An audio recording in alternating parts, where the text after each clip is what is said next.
Who doesn't like to pit themselves, arm and sword, against a challenge greater than themselves? Who doesn't like to hear the roar of the crowd, smell the blood on the sand, feel the heat baking from the sun on your back and the armor on your shoulders, and the armor against your skin?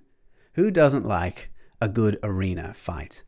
Hello adventurers, and welcome back to the Red Quills. This is day 24 of our November map making challenge, the Red Quills Mapvember. We are going so well with our collaborative Atlas challenge, and we are getting really close, guys. I have less than a week left.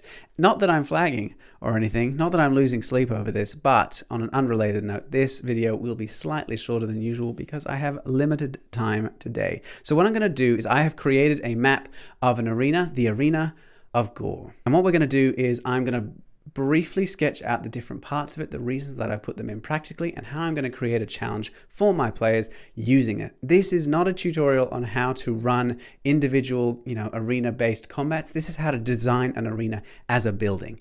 All right, so I just want to make sure that that is clear from the start so that no one is disappointed. But if you're new here, welcome. It's great to have you. Hit that like and subscribe button. For those of you who have been following day to day on this challenge, it is wonderful to have you. Thank you for joining me. Now, everyone, grab your pens and your pencils, and we will start by designing the Arena of Gorr. What I'm going to do is I'm going to, first thing, the most important part of the arena is, of course, the floor of the arena itself, where the combat takes place. And in this particular instance, what I'm going to do is I'm just going to design it to be a roughly ovular area, and it's going to have 8 columns around the outside. Those are going to come up later. I'm going to make 2 parts of this particular arena. One is the above ground area where the public are, and one is the below ground area where the workers and the animals and, the gladiators are themselves. In order to do that, we need to figure out what the function of the arena is, whether or not it's purely for combat games, or whether you're doing races, whether you're doing, water combat, as they sometimes did in the Colosseum, according to academics. And what we're going to do here is just going to be gladiatorial combat. It's going to be a mixture of mundane gladiatorial combat and of magical gladiatorial combat. And that's going to be important as well. So the practical aspects of designing the arena is what we're going to focus on today. And let's start with the above ground area. I'm going to divide the above ground area into 3 specific zones. The first zone and the largest is the stands. That's where the public is. And when you're designing it, of course, you don't need to go into too many details about, how high the stands are, what's the width of them. We're just going to make them big stone steps upon which people can, lay out a blanket and bring some food in and watch the games. There's stairs leading up to them.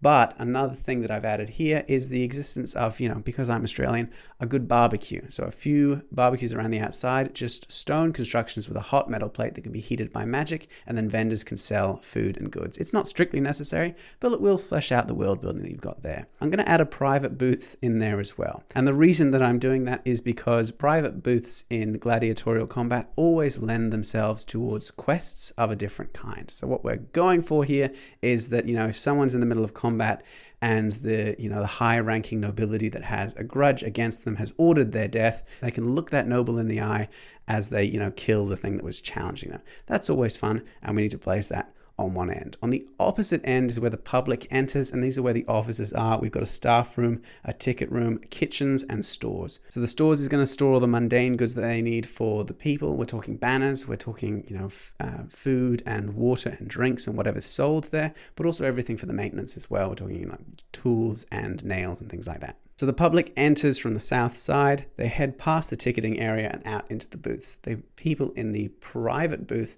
will enter through a completely different entrance on the far side of the arena.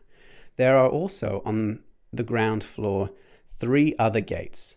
One on the northeast, which is for prisoners, one on the west, which is for the gladiators, we call it the Warriors Gate, and one which is on the southwest, which is for beasts. So let's talk about what's below ground in this arena. There are 3 different categories of beings that are brought to fight in the arena. The first is the simplest, it is the beasts.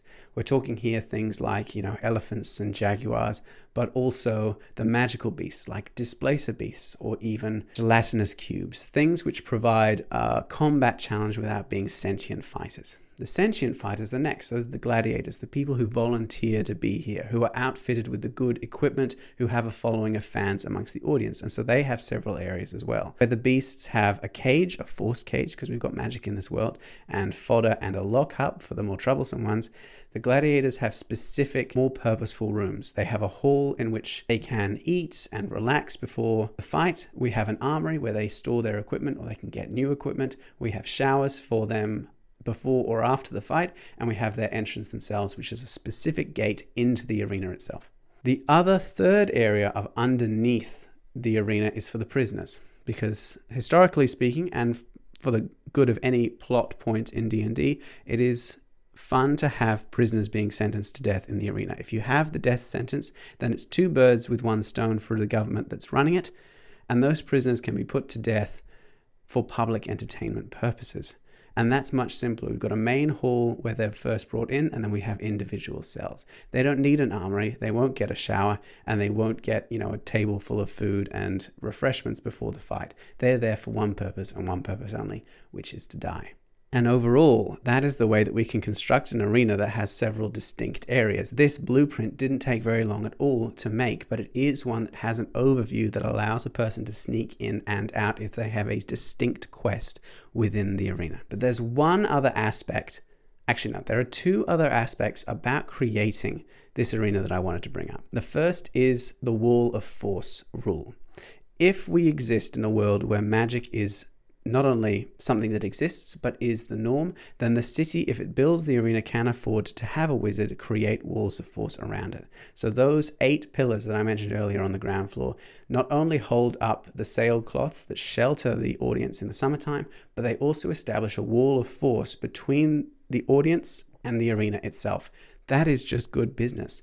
And so it's something that your players, if they're infiltrating the arena, will either have to be aware of beforehand or will discover to their dismay. The second thing that I wanted to talk about, which is something that I'm going to add to all of my arenas because I had this idea as I was designing the Arena of Gorr, is how we're going to clean up the sand.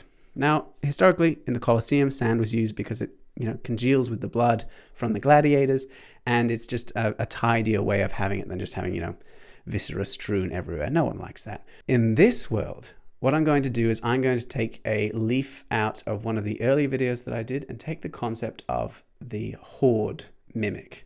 And instead of that, have a dune mimic. A mimic, which is, a shape-changing creature able to make itself look like anything, which looks like the sandy floor of the arena. It's trained and remains dormant for most of the fights, but when 2 large copper cables are struck on either side on the ground floor, they're in red in the close-up that you can see here, it will awaken, consume anything in contact with it, and then go back to sleep. That's the way they keep the arena tidy, and it is also the way that they deal with unruly gladiators who don't want to play by the rules. And so that's a really fun twist to add on the end of a fight. I would recommend having it.